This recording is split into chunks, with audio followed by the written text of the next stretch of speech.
Selain tokoh-tokoh pendidikan, kita juga akan belajar mengenai tokoh legenda bola Indonesia. Yuk!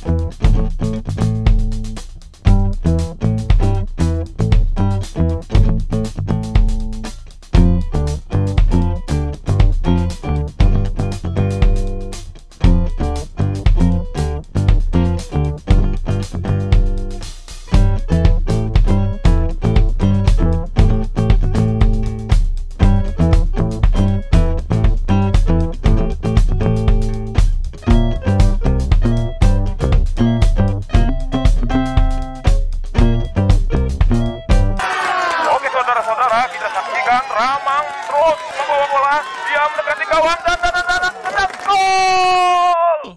Ramang terlahir dari orang tua yang bekerja sebagai abdi di kerajaan Sulawesi Selatan. Ayah Ramang bernama Nyolo, bekerja sebagai ajudan Raja Baruk. Selain sebagai abdi kerajaan, ayah Ramang juga berjualan ikan di pasar. Nyolo rupanya pandai bermain sepak raga. Sepak raga adalah permainan tradisional Makassar yang menggunakan bola yang terbuat dari rotan. Ramang kecil sering menonton pertunjukan sepak raga. Ia pun tertarik dengan sepak raga agar bisa seperti sang ayah.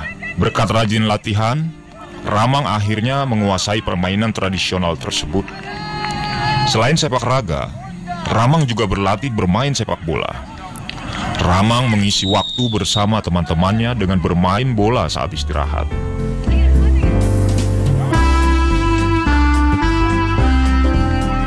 Sepatu yang dipakai Ramang hanya berupa kulit buah pinang yang diberi tali untuk dililit di pergelangan kaki dan betis. Namun, semua keterbatasan itu tidak menghalangi Ramang dan teman-temannya untuk bermain bola. Suatu hari, ada pesawat yang melintas di langit saat Ramang bermain. Ia takjub dengan pesawat itu. Ia ingin sekali mencoba untuk naik pesawat dan terbang di atas langit. Lantas dengan percaya diri ia berkata kepada teman-temannya, "Dengan kaki saya akan bisa naik pesawat terbang." Ramang memang gigih sejak kecil. Keinginannya sangat kuat.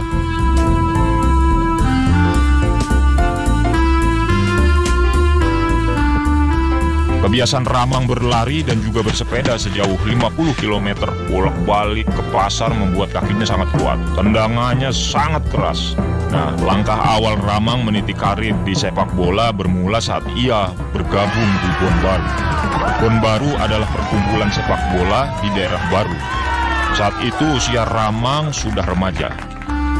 Kemampuan Ramang bermain bola semakin berkembang. Ia dipuji oleh banyak kalangan, termasuk Andi Matalata. Andi Matalata menyarankan Ramang untuk pindah ke Makassar agar Ramang bisa berlatih bola secara profesional. Setahun lebih di Makassar, Ramang baru bergabung dengan tim Ocean Football Bond atau Persatuan Sepak Bola Induk Sulawesi. Kecintaan Ramang terhadap sepak bola memang saat itu tak tertandingi.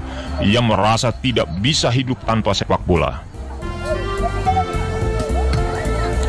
Pada kompetisi yang diadakan oleh Makassar Football Bond atau PSM tahun 1947, Ramang berhasil menunjukkan kebolehannya. Ia mulai dibicarakan orang dari mulut ke mulut. Nah, sedikit demi sedikit ia mulai dikenal di Makassar. Pada kompetisi itu, tim Ramang pernah menang 9-0 dan hampir semua gol dicetak oleh Ramang. Berkat kehebatannya dalam kompetisi tersebut, Ramang akhirnya diajak bergabung ke PSM.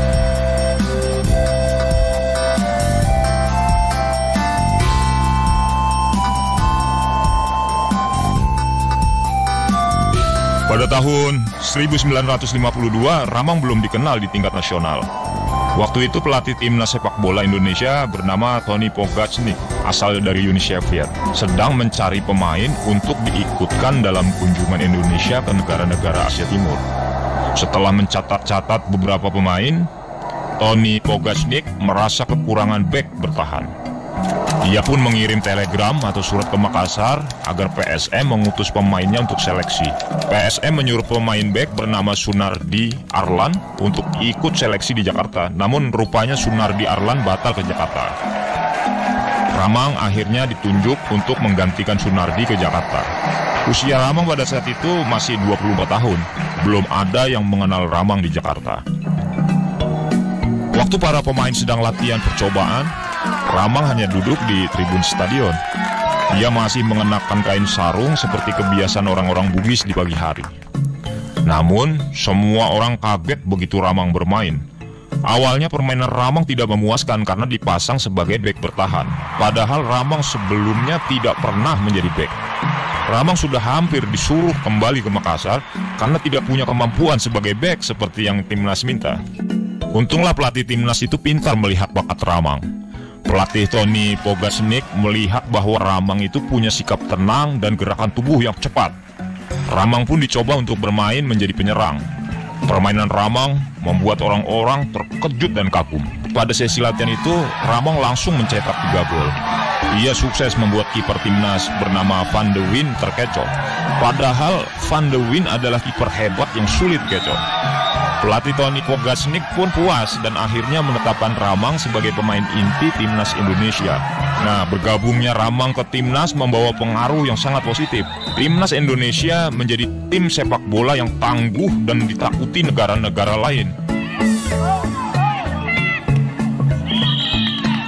Perkataan Ramang waktu kecil untuk naik pesawat terbang lewat sepak bola ternyata terbukti. 2 kaki hebat yang dimiliki Ramang berhasil membuat impiannya tercapai. Semua penderitaannya bersama istri terbayar setelah ia berhasil membawa harum nama Indonesia ke dunia internasional. Bersama timnas Indonesia, Ramang mulai berkunjung ke luar negeri. Tahun 1954, timnas Indonesia mengadakan pertandingan persahabatan ke banyak negara di Asia. Dari pertandingan ke banyak negara itu, timnas Indonesia berhasil mengungguli hampir semua lawan-lawannya dengan skor yang tinggi. Ramang pun seketika menjadi bintang Indonesia karena berhasil mencetak 19 gol. Timnas Indonesia sukses menjadi perhatian pecinta sepak bola dunia.